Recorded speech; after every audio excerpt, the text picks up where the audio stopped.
Good evening, everyone, and welcome to our latest edition of the I'm Only Serious News Network Sunday paper program. We've been off for a few weeks since I've been vacationing down in Florida, and I found out one thing down there. They cut the grass different in Florida. That's right, they use Cubans. Not like the Mexicans we use up here north.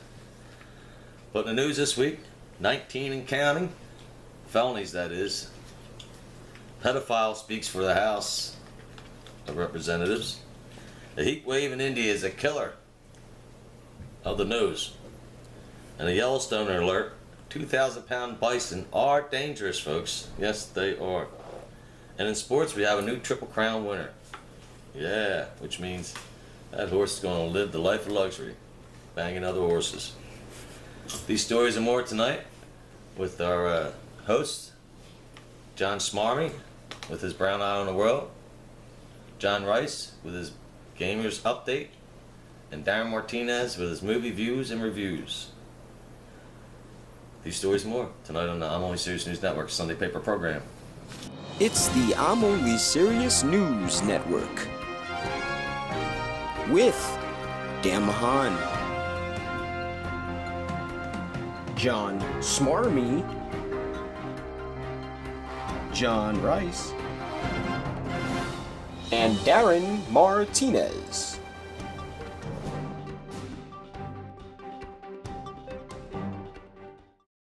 Good evening. In national news, Pentagon has shipped live anthrax to labs in what is now up to 12 states and at least 4 other countries, using a commercial delivery service nonetheless. Somehow the seriousness of this isn't as bad as when the other kooks were shipping them directly to us. Of course, out of abundance, their words, of caution, they have halted future shipments until the investigation is complete. Whew, I was worried there for a minute. And Texas is swimming in muck after massive flooding that hit their region for the last week and a half. In fact, if you haven't seen any news footage of it, just watch a clip of Oh Brother, Who Art Thou in the final scenes, and you'll know exactly what Texas is going through. With the cattle on the floating houses, by the way.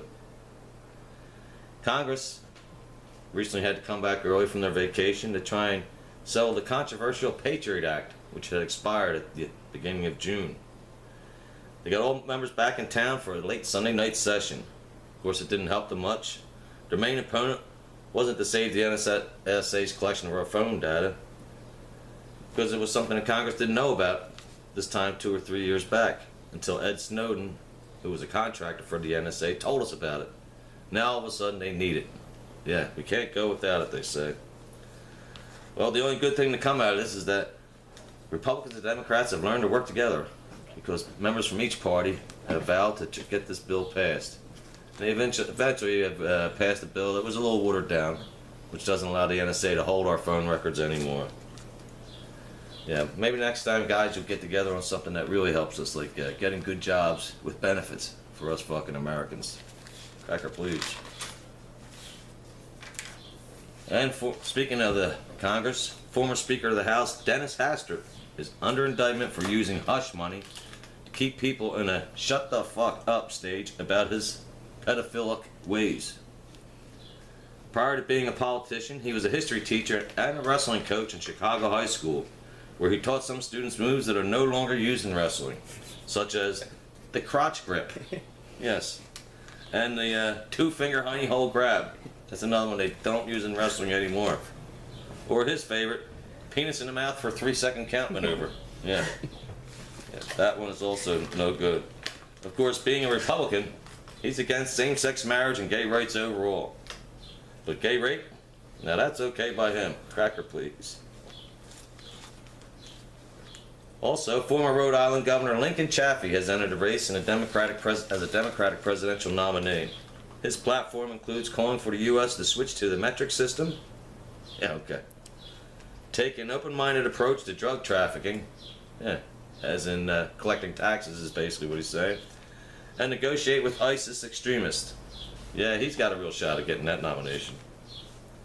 Speaking of delusional people, Two recent attacks in Yellowstone Park have rangers warning visitors that bison are dangerous. That's right, folks. Those 2,000-pound behemoths that roam wildly through the park are dangerous.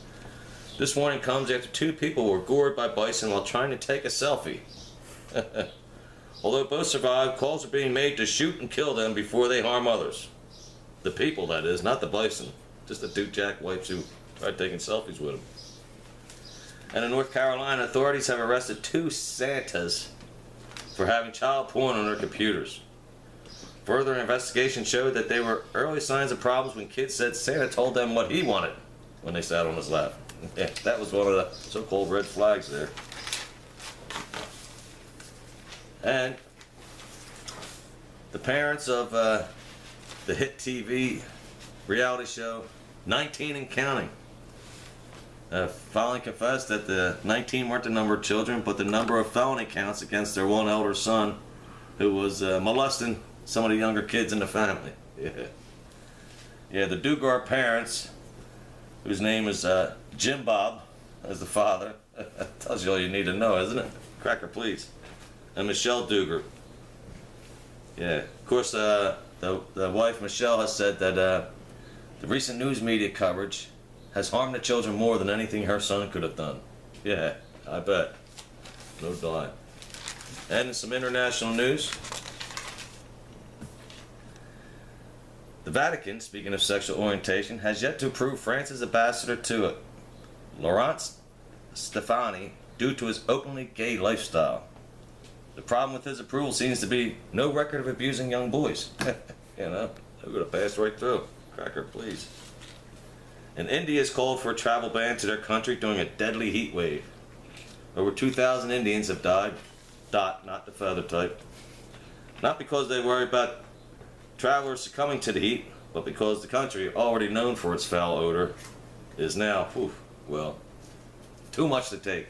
So please hold off until the monsoon season hits over there. And for more international and national news, let us go now to our very own co-anchor here, John Smarmy with One Brown Eye in the World. Smarmy? Thanks, Dan. Hey folks, Smarmy here, and let's see what kind of weird news we have going on. Minnie Mouse and Hello Kitty mascot were arrested this evening in Times Square after a brawl. I'm so glad there are people out there who just want to do good things for the children. I mean, really, these children need laughs, and thank God for these mascots who donate their time. A bus slogan caused an uproar because it's spelled backwards. It's racist. It's zappin'. Backwards, that's niggas. Wait, I thought if you added an A or a Z, it makes it cool. Niggas can be sensitive these days. Shout out. You know what I'm saying? Woman tries to get out of arrest by offering an officer to lick his butt crack. Folks, I'm not making this stuff up. There is no way like bribery than to offer somebody a rim job. Success is only a lick away. Enough of that. Tim Eli wouldn't like that if he was here, but he's gone. Fuck him. Sex ed teacher takes private school class to a sex toy shop. What's wrong with that? It's 2015. These kids got the internet. They all watch porn. What's the big deal? Show them what a penis pumper and a pocket vag looks like. They're going to find out in a few years anyway.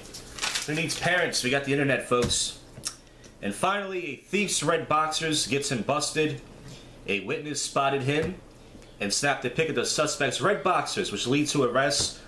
I told you, these kids got to stop letting their pants hang off their ass. We wouldn't have this problem wasn't for that. He must work for that Zappin' bus company. Niggas. Well, that's it for the show. Dan, what else is on? John Smarmy, only serious news.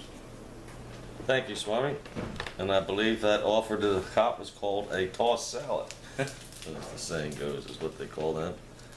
Easy on the dressing. In local news, a bride in Beaver, Pennsylvania accidentally shot her 21-year-old niece in the abdomen and killed her. Yeah. It happened outside a bar where the reception was during an argument over who would drive the drunken groom's truck home. Like they say here in Pennsylvania, between Philadelphia and Pittsburgh lies the Alabama territory. And that's where you'll find these things. And speaking of local, lawyers for Bill Cosby's not so funny rape allegations are trying to block the release of material related to a confidential settlement of a 2006 rape. That rape was was on a Temple University employee whom he drugged and raped, which any of you have been keeping up the news will know that that's his MO. It's believed that those documents will disclose that Fat Albert was actually his code name for his penis. Yes, that's what he's worried about coming out there. You want to see Fat Albert. And in sports, we finally, after 37 years of waiting, folk, has a Triple Crown winner in American Pharaoh. Yes, also known as the Jewish Prince. The American Pharaoh horse will now go to where other horses of his stature go, which is to a nice, luxurious farm somewhere in Kentucky, and spend the remaining of his days banging other horses and getting paid for it. Well, not him, but his owner. Handsomely. In fact, in the final moments of our last Triple Crown hopeful, 11 years ago now, Smarty Jones of Philadelphia, that poor horse knew he was on his way out when all they did was suction pump sperm at him for the last week of his life. So, but here's to you, American Pharaoh, and the little Mexican who rode you to victory. And now up for us is our very own John Rice with his Gamers News and Update. Rice, I hear they're having a Hall of Fame, actually, for our games starting this year. Thanks, Dan. Yeah, well, you know, it's about time. It's about time. It's about time. For the Hall of Fame, yeah. But there's a couple things I want to get into right now. First, NES Game Splatterhouse is the real Friday the 13th. That's really all it should have been. It's a good game, side scroller axe, but enough of that. Anyway, get back into that another time. I want to talk about this game that I haven't slept because it's evil. It's an evil game. I think I might have gotten it in Chinatown, like a basement somewhere. I'm not really sure. Bodega. I don't know anymore. But in the beginning of the game, I changed all the characters' names to my friends' names. And ever since Tom went missing in the game, I haven't seen him in real life. But I can't sleep, and you know, it's Japanese, so I don't really know what's going on, because I don't speak Japanese or read it, really. But it's a crazy game. It's called Sweet Home, I think. I'm not really sure. That's what it looks like it says. But it's a great game. You're like a film crew of like 5 people that go into a building, and you don't come out of the building. Yeah. You gotta do all these different things, like taking pictures of pictures, which doesn't make sense when you really just need to get out of the building. So I don't understand why taking pictures of stuff is gonna help you get out of the building. I don't know, man, but it's freaking me out. It is. I'm starting to see real stuff. Not really, but really. You gotta fight like weird worms and oh god, zombies and it doesn't even. I'm not even gonna get into it. You can't even. It wasn't. Yeah, it's rated R, X, R, X. Z?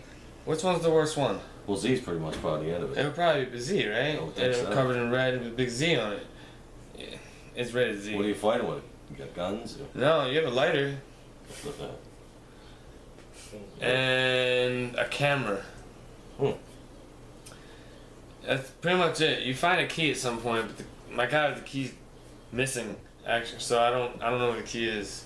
The lighter comes in handy. If you ever gotta kill a group of worms, like 100 worms, and they're gonna kill you, use the lighter, obviously. Yeah, you know? First thing I'd look for. I mean, you walk by hatchets all the time, but just leave them there, I guess, because you can't pick them up. So, lighters. I carry 2 of them now. Get yourself a lighter, get yourself this game, and try to get some sleep, I guess. That's it. Thanks, Dan. You're not going back to this guy to Splatterhouse, huh? Oh yes, Splatterhouse is a good game. Side scroller. You wear a white mask. You have a little hatchet or like a something. You have a weapon and you kill people or things of some sort.